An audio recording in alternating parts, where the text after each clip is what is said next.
స్కాంద పురాణాంతర్గత సంపూర్ణ కార్తీక పురాణము 4వ రోజు 7, 8 అధ్యాయములు. 7వ అధ్యాయము పుష్పార్చన దీప విధానములు. ఈ కార్తీక మాసంలో శ్రీ మహావిష్ణువును కమలాలచే పూజించాలి. శ్రీహరి కమలనాథుడు, అట్లే లక్ష్మీదేవి కమలవాసిని కనుక కమలాలతో పూజిస్తే లక్ష్మీదేవి సంతృప్తి చెంది వారింట సిరులు కురిపిస్తుంది. ఇక తులసీ దళాలతో గాని, మారేడు పత్రాలతో గాని, జాజి పూలతో గాని శ్రీహరిని పూజించిన వారు జన్మరాహిత్యమునొందగలరు. అంటే భూమిపై పునర్జన్మ ఉండదని అర్థం. ఈ కార్తీక మాసంలో ఉసిరి చెట్టు క్రింద ఉసిరికాయతో పూజించే వారిని ఆ యముడు కూడా పీడించలేడని చెబుతున్నారు. ఈ మాసములో పండ్లను దానం చేసే వారి పాపాలు తొలగిపోతాయి. ఈ కార్తీక మాసంలో ఎవరైతే తులసీ దళాలతో సాలగ్రామ పూజ చేస్తారో వారు అత్యంత ధన్యజీవులవుతారు. కార్తీక మాస వనభోజనాలు ఉసిరి చెట్టు క్రింద చేసినచో వారి పాపాలు అడుగొంటుతాయనడంలో సందేహం లేదు. ఉసిరి చెట్టు క్రింద సాలగ్రామ పూజ చేసేవారు విష్ణువుతో సమానంగా తొలతూగగలరు. మామిడి ఆకులతో తోరణాన్ని విష్ణాలయంలో కట్టినవారు పరమపదాన్ని పొందగలరు. ఈ కార్తీక మాసంలో శ్రీ మహావిష్ణువుకు సాష్టాంగ దండ ప్రణామం గావించిన వారు అశ్వమేధ యాగము చేసినంత ఫలితాన్ని పొందగలరు. ఈ మాసములో శ్రీ మహావిష్ణువుకు జప, హోమ, దేవతార్చనలు చేసేవాళ్లు పితృదేవతలతో సహా వైకుంఠ ప్రాప్తి నొందగలరు. ఈ కార్తీక మాసంలో చలికి వణుకుతున్న వారికి వస్త్రదానం చేసినచో సద్గతులను పొందగలరు. వారి పూర్వీకులంతా కూడా తరిస్తారు.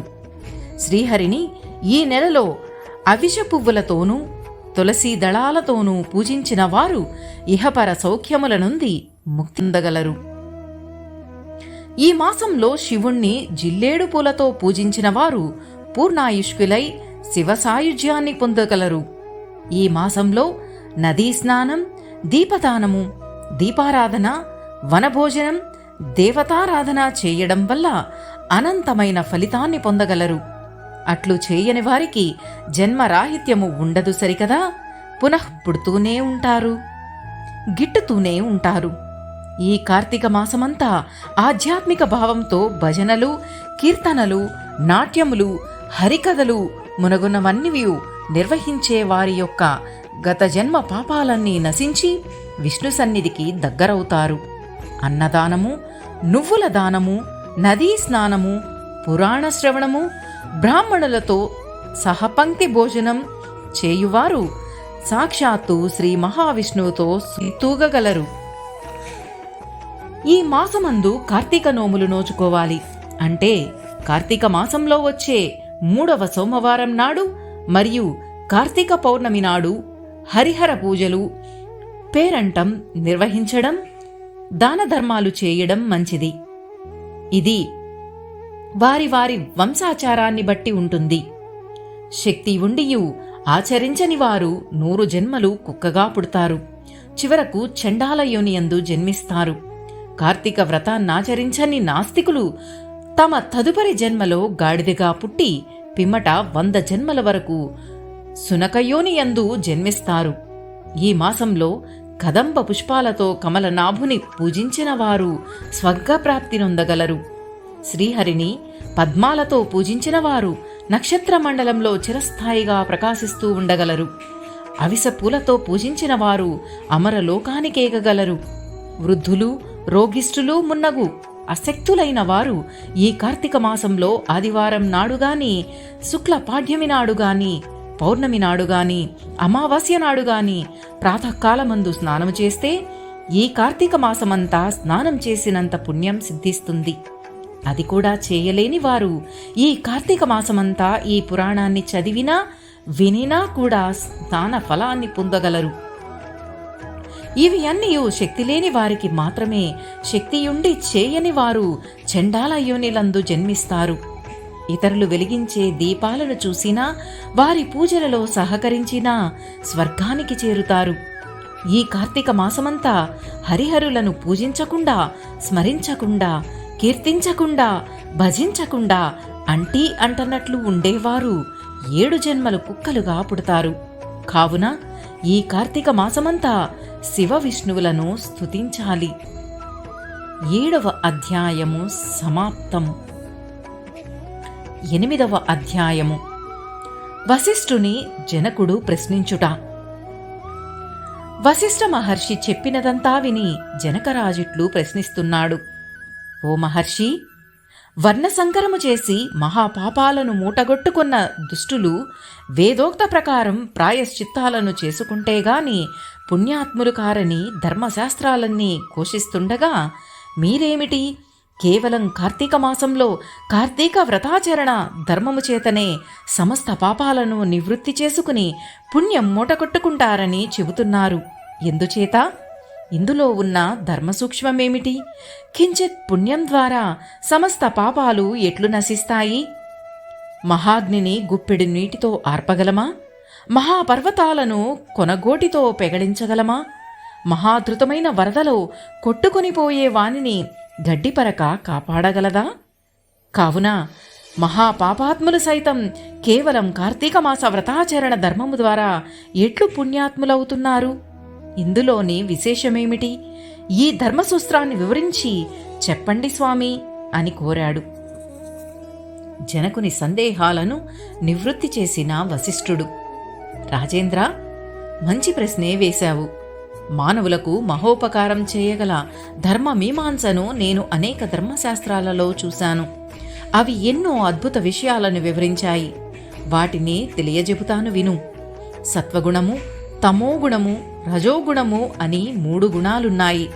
ధర్మాధర్మాలు ఈ 3 గుణాలకు సంబంధించి ఉంటాయి. సత్వగుణం ఆధారంగా చెప్పబడ్డ ధర్మం సూక్ష్మధర్మం అని పడుతుంది.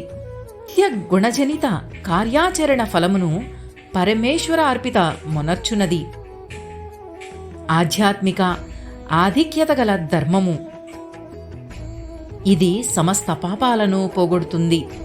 సాత్విక ధర్మము ఔన్నత్యానికి నీకొక ఉదాహరణ చెబుతాను విను.